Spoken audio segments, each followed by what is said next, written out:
reality of the matter is that the federal government, through the unfounded, politically driven whims of the powerful Environmental Protection Agency, have inauspiciously levied more tyrannical rules of oppression upon an already over-regulated industry and people. Where do we stand in regard to the numeric nutrient criteria?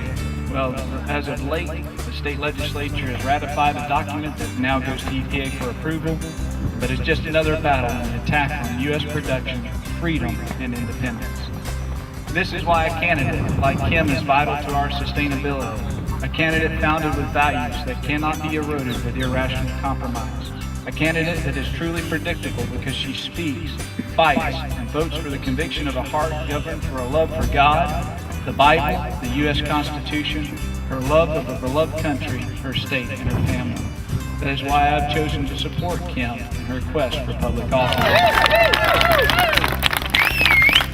My name is Kim J. Kendall, and I'm running for the newly formed St. Johns County House Seat District 17. I was blessed when I lived in Georgia. I took several forestry and horticulture classes, and I was also the president of the Future Farmers of America. Our motto is learning to do, doing to learn, earning to live, and living to serve.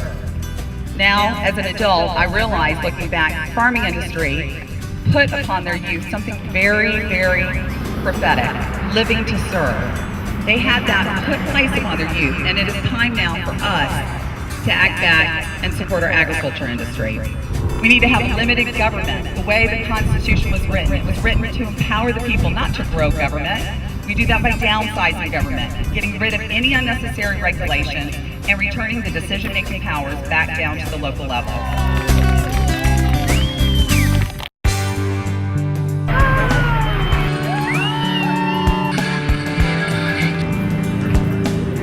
The one thing I can say without reservation about my longtime friend is that she will work tirelessly every day to bring jobs to the area, better education for the children, for aviation. That's why we're here at the airport today, for smaller government, lower taxes, and for you. With that, please welcome my friend and the next state representative for St. Johns County, Kim Kendall. We could get more attention for our state. We could get more space industry down here. And actually, Cecil is perfectly suited with the 17,000 acres of industrial parks for the small satellite manufacturing. The space industry is the way of the future. We don't need to leave space flight to the Russians or the Chinese. We need to grab it back here in Florida. Now, there are only 2 states in the United States that can actually go past the 3-mile mark that's considered part of the state boundary. Florida is one of them. On our west coast, we can go out to 12 miles. There's an exception over the Gulf of Mexico.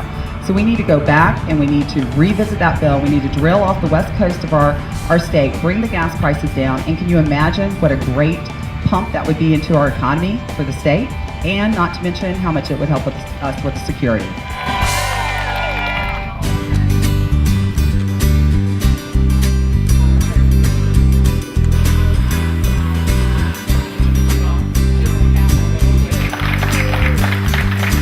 Kim and I both have a passion for education. I think both of us feel that every child has the opportunity to succeed. Now, we're not talking about any education, we're talking about quality education. We are also very fortunate in St. Johns County to have the caliber of person of Kim Kendall running for office. It is with great pride I'm going to introduce to you Kim Kendall. We also have to make our students first. We have to focus on them, no other silly hidden agendas. I always quote Tony. Tony's always telling me children don't know the difference between D's and R's. They only know if they're having a good education. She's absolutely correct. And we've got to stop the polarization. We've got to come together for the benefit of our children. We need to have choice. Every student is different. Who cares if they go to a public school, a private school, a charter school, a digital school, a virtual school, a home school? Who cares? Let the parents pick what's best for their students.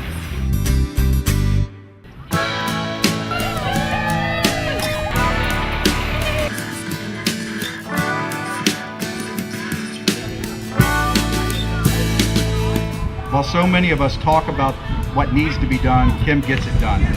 From fighting the county on safety issues that dealt with poorly designed intersections, not having enough traffic lights, to issues that dealt with overcrowded schools and aggressive rezonings, Kim has not only fought for us and our kids, but has won the battles against very difficult odds.